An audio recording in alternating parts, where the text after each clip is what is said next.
Well, shalom, everybody. Shalom, shalom. Welcome to H2HDI. I am your host, Elder Joshua Malara, servant son of the Most High Yahuah, son, a be not son, meaning I have not become a son in the fullness of a weos son, because if you've been with us long enough, you actually understand that there are levels in the Greek language which are safe words to use for your ascension into the kingdom. Now remember, there's nepios, you're just a baby; padion, you're a child; teknon, you're a teenager. Now this is the part where all us people, all us disciples are coming into the knowledge of, meaning we're coming into the realm of knowing ourselves.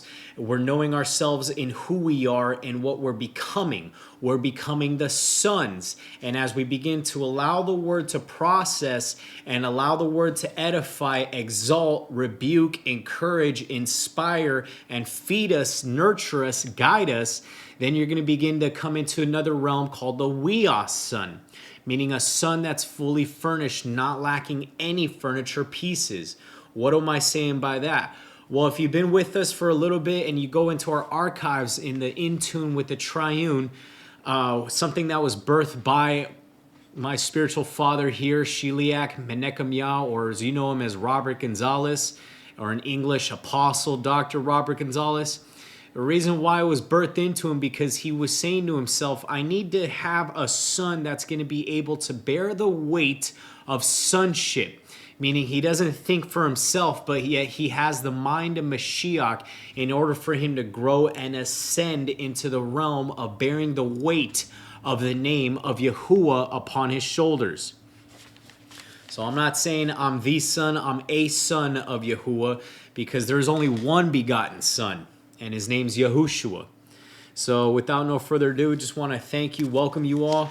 And yes, I do make errors. Yes, I do make mistakes, but that's a part of being a son, of a teknon son that's growing up into maturity as a weos. See, you can't become a father if you haven't been imparted to.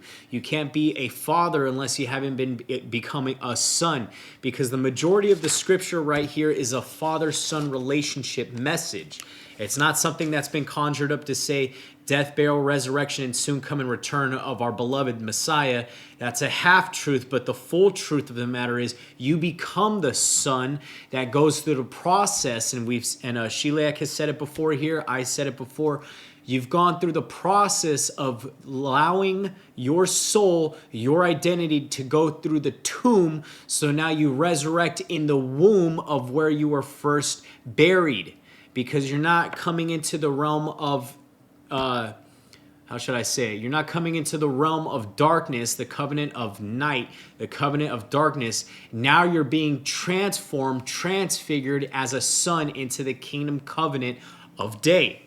So I want to show you a couple of words that was instructed for me to research. I want to help you to dissect, and I'll put these words on the lower third for everybody to research, write down, get your pens, your papers ready for notes, because this is going to be something that's going to encourage you and equip you, because I'm reading more of the covenant calendar of day. I'm starting to see that there's more an unveiling of who you are in him. See, and I don't want to get too much into detail, but I just want to get right into the word. So the first word I want to show you is the word day. In Hebrew, it is Hebrew's lexicon 31:17, and it's yom, meaning day, time, and year. So when you look at the calendar and you actually begin to see, what are we talking about? Where have we come into? Why is the covenant calendar of days so important in the book of Genesis? Well, if you actually begin to see right here in Genesis 1:3, he says, and Yahuah said, let there be light, and there was light. And Yahuah saw the light that it was good, and Yahuah divided the light from darkness. Now, if you've been with us long enough, you actually understand what the word division right there is. It's meklakah, maklaketh, but you take it to Greek, which is the merismos, Hebrews. Let's turn there. Before I actually say the wrong scripture, I said it previously. So what's interesting is that the word division, I had a hard time believing this because I said, how does this word in Genesis, the division separating light from darkness, how do we identify with that? And then I was speaking and midrashing with Sheliak, and what was interesting was that he said, yeah, everything that we have gone through, Hebrews chapter 4, verse 12, listen to this. It says, for the word of Yahuah is living and powerful and sharper than any two-edged sword, piercing even to the division, the merismos, of soul and spirit, and of joints and marrow, and is a discerner of the thoughts and intents of the heart. So the covenant of light is separating you from the covenant of darkness, or the covenant of day separating you from the covenant of night, darkness.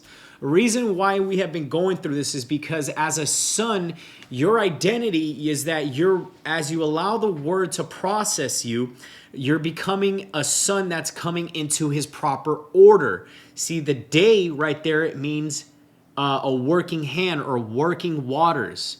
In the Paleo Hebrew, see, if you look at it right here, in the Hebrew wording, in Hebrew lexicon, there's always a double meaning. So the word day in Hebrew is yom, meaning day, time, year.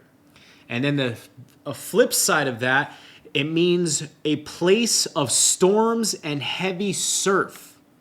So now listen to this. The time that you go through when you're allowing the word to work mightily in you, you're beginning to see your own identity, like you're seeing your own darkness leave your own self. Meaning you're not identifying with the things of darkness because you're allowing the word to process you, where now you're being established and seated in heavenly places where the Father would tell you and I this day, sit at my right hand until I make your enemies your footstool. And we always say, and I say it too, and I continue to say that scripture because I say, Father, I got enemies. I want to. You told me to be seated in heavenly places, seated with you. But yet I want to come into the order. That's why it's light. So in Hebrew, once again, day, meaning there's a place of storms and heavy surfs. So in Hebrew, if you begin to see that, why he's saying that to you and why he's always saying, take refuge in me. See, he knows the people that take refuge in him, and he actually understands those who allow the word to work mightily in them, meaning it's not your soul that's being chastised all the time. It's not your own spirit that's allowing you to be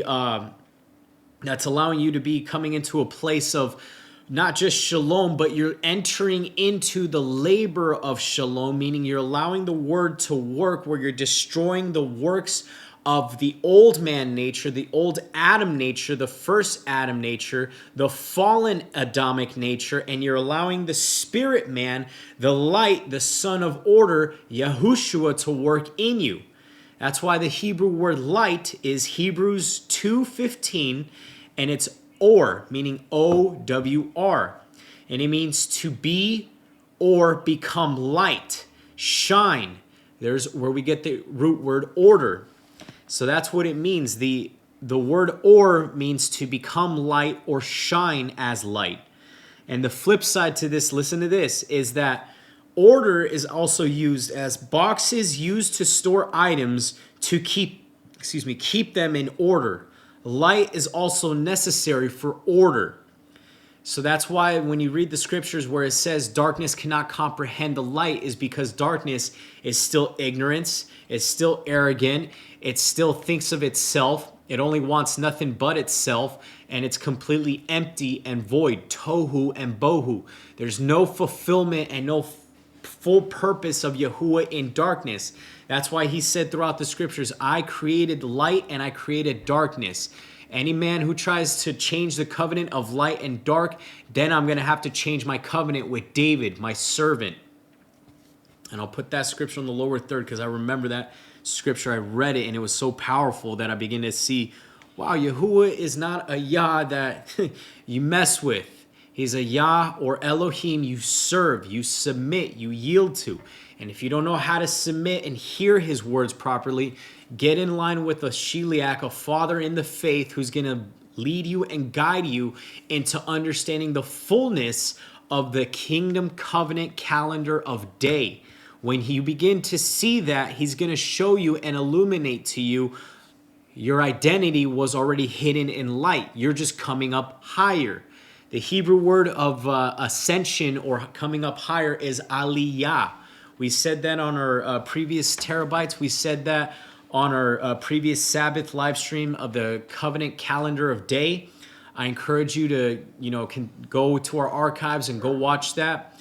And continue to subscribe to H2HDI for more content, because we're coming into another place where Yahuah is illuminating and showing us, no, there's hidden secrets of where I'm trying to lead you. It's a covenant.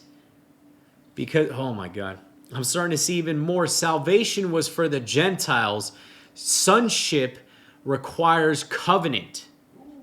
Listen to what I'm saying. Salvation was for the Gentiles. And some of you Gentiles that still identify as Gentiles, let me explain. You're going to identify as sinner all your life, because that's what every false fivefold ministry will call you. They'll never call you a son. They'll never call you, they won't call you a son, period. Reason why they're called false fivefold ministries is because they don't want to have the restoration of the name, the reformation of Yahuwah's name, Yod-He, Wav-He. They don't want to have the restoration of his covenant calendar day. They don't want to restore and honor the Sabbath day by keeping it set apart, meaning kadosh, not holy, but set apart. If you've been with us, holy is actually a pagan root word that was used during the time of and they still use it today.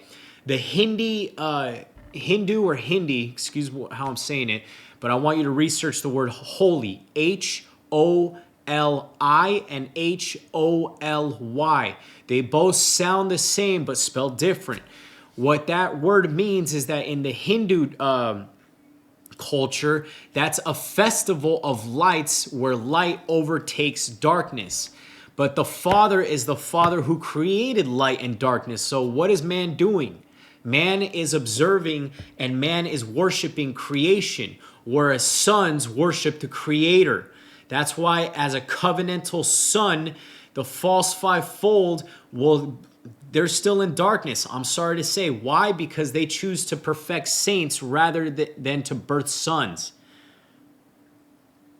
It wasn't in my notes, but that was not in my notes. But I'm just saying, I want to help you and guide you. You want your identity. You're not going to go get it in a church that's going to keep on running in circles, meaning Monday we're going to warfare. Tuesday we're going to intercede. Wednesday we're going to have weekday, midweek encouragement. Thursday, we're going to have a off day or feed the homeless. Friday, we're going to have a Friday night, youth group. And Saturday, we're just going to rest. And Sunday, we're going to labor in the church. No, that's not what the kingdom is about. If you actually understand the kingdom, oh my God. You understand the kingdom, it's nigh thee within thy lips, meaning it's already in you.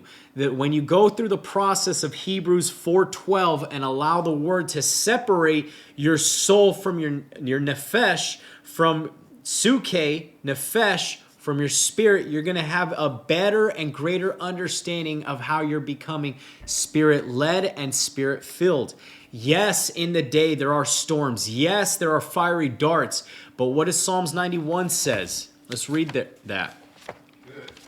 The reason why I'm saying that is because oh my God, there's going to be such a storm taking place. Shiliak was showing me a video about these little small blue little liquid things that you think they're like you throw it in your laundry and it cleans your clothes. It's about that. It's like a Tide Pod. That's the word. But the thing about those Tide Pod is that little thing isn't a Tide Pod for your clothes. It's a little blue, hear me out, it's a little blue little pebble that was created by man to overtake the weather, overtake storms, and to control climate control. And I really want you to pay attention. I forgot the name of it. I'll get on the lower thirds for everyone to see and for everybody to research. But man is always trying to control things they cannot. So let me take you to Psalms 91. why it's important to take refuge in the time of storms, why it's important to take refuge in the time when there's a heavy storm. Listen to this. He who dwells in the secret place of the Most High shall abide under the shadow of the Almighty. I will say of Yahuwah, he is my refuge and my fortress. Yahuwah, in him will I trust.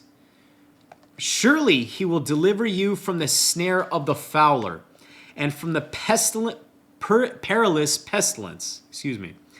He shall cover you with his feathers, and under his wings you shall take refuge. His truth shall be your shield and buckler. You shall not be afraid of the terror by night, nor the arrow that flies by day, nor the pestilence that walks in darkness, nor of the destruction that lays waste at noonday. 1,000 may fall at your side and 10,000 at your right hand, but it shall not come near you. Only with your eyes shall you look and see the reward of the wicked. Meaning, the more you take refuge in the Father and you don't lift up anything against your enemy, and you allow the Father to be, in the King James, I remember this scripture, he actually said he is the Lord of war, or the Elohim of war. I don't like using the term Lord, even in my prayer, was because Lord takes you to Baal worship. Adonai takes you to Baal, meaning idol worship. So it's easy to put Yahuwah on a pedestal by calling him Lord. It's easy to call him Adonai, and it's very easy to idolize him because you choose to replace his name over titles such as Lord, over descriptive terms such as God, or even in Hebrew, modern Hebrew, as Adonai. It's very easy for you to say Adonai. Adonai takes you to Lord.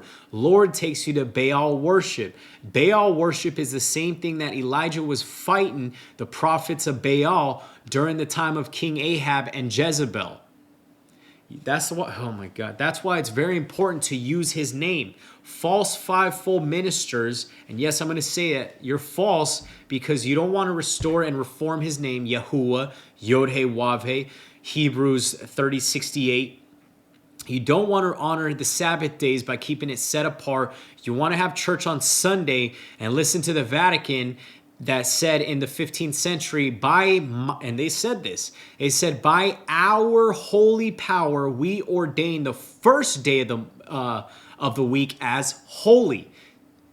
But in the scriptures, the Father says in Leviticus 23, honor my Sabbath days. We don't do that in the church realm because, well, let's face it, we don't. We choose to honor Christmas. We even choose to honor this feast coming up known as Thanksgiving. But yet we don't want to honor the Father, even in our tithes and offering, and we keep robbing him away from that. And I'm not one to say give tithes and offerings to so on and so forth. No, I'm just saying that's a scriptural truth that we continue to do. In order to live the truth, you got to evict the lie. How do we do that? By staying in the realm of the covenant calendar of day. Yes, if you guys don't understand it, get with us. Write in the comments. We'll be glad to encourage and equip you for you to understand where we're headed. This is something that was given by inspiration and by revelation to the fathers who actually are understanding where Yahuwah is leading and guiding us this day. So let me continue on and finish here. Because you have made Yahuwah, who is my refuge, even the Most High, your dwelling place, no evil shall befall you, nor shall any plague come near your dwelling. For he shall give his angels charge over you. I thought that for was nor, but excuse me. To keep you in all your ways. In their hands they shall bear you up, lest you dash your foot against a stone. Verse 13. You shall tread upon the lion and the cobra, the young lion and the serpent you shall trample underfoot. Because he has set his love upon me, therefore I will deliver him. I will set him on high because he has known my name. He sets you up on high because you begin to use his name. What's his name? Yahuah, not Jesus, not Lord, not God. Jesus is a man. I'm sorry to say, no, I'm not sorry to say. Jesus is a manufactured name that was originally made in the Council of Nicaea in 325 AD that began to become more watered down to the 1611 King James Version Bible, which is the first print of King James or King James. There was no letter J in Hebrew. His name, Jesus, in the book of Matthew, chapter 1, it said, this is the genealogy of Evis, I-E-S-V-S, or I-E-S-O-U-S. And for some reason, we changed that so watered down to the point now you have the Mormons, Jehovah's Witness, you have Christian, and you have the Catholics saying Jesus is the name above all names. I'm sorry, you're wrong. Psalm 68:4 says the name of Yahuah, the poetic name, Yah. And even Yahushua said to his disciples, if you have seen me, you've seen the Father.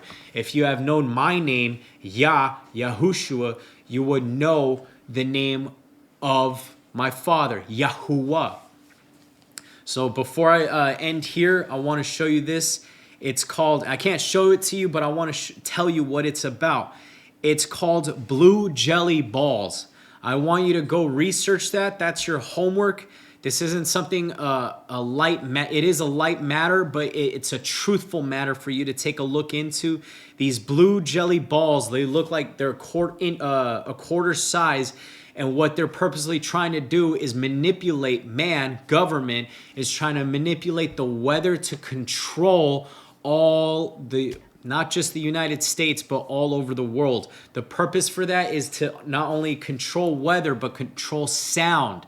So when you hear ultrasound, you think you're hearing the seventh trumpet in the heavens. I saw this video, and what this person was saying was that they were saying that they're manipulating ultrasound, so that way when you hear the shofar, you're going to hear the ultrasound of man, that the rapture is here. If you have eyes to see and ears to hear what the Spirit, the Ruach, is saying, he's saying, my sons and my daughters know the sound of my voice. It's not in the thunder. It's not in the lightning. It's in the soft, still voice that I will produce my name, Yahuah, this day. So until we see each other again, just want to thank you and welcome you all to H2HDI. Don't forget to hit the like, the share button. I'm going to see if I can post this in the description box below. It's called, and I'll put it on the lower third right here, blue jelly balls for everyone to see and for everybody to research. Do your research, be due diligent, son. Thank you. So that way you may understand and you may have knowledge of what the Father's illuminating to you and I. We get things within our email. We get things that we don't take for granted. We read the emails, we comment, we write back because we want to keep a mishpachah, a remnant son of those, a remnant seed, a remnant mishpachah, again, of those who are called out by the name of Yahuah, who not only have it written on their forehead, but have his name inscribed in their heart. So until we see each other again, just want to thank you and welcome you all to H2HDI. Don't forget we have more content such as TerrorBite, hosted every Tuesday live from 7 p.m. Get your pens, your papers ready for notes. Shiliak Menachem Yah, Robert Gonzalez takes you on a journey of your identity that was already hidden in the covenant calendar of day. Sons go receive and require covenant, whereas Gentiles, they require and receive salvation, common, great, and eternal salvation. Book of Jude, Book of Acts, and Book of Hebrews. I'm not going to turn to the scripture, but I want you to research that as well in your makeup. So therefore, when you research it, it's already underneath your belt. And don't forget, we have our Sabbath live stream every Saturday from 12 p.m. to 1 p.m. I encourage you, please get your pens, your papers ready for notes. Listen to the Sabbath message over and over again. Regurgitate it. Meditate it. Joshua 1:8. This book of the Torah shall not depart out of thy mouth, but ye shall meditate it therein and it will make you prosperous in everything that you do. So until we see each other again, we have our Let Isha Speak series hosted by our beloved matriarch who's absent of the body but in the presence of Yahuah. Let Isha Speak. She encourages you, she equips you, and challenges you with the word of Yahuah, so you're not stuck in a stagnant place, but you're now flowing in the rivers of living water this day. So until we see each other again, be in shalom.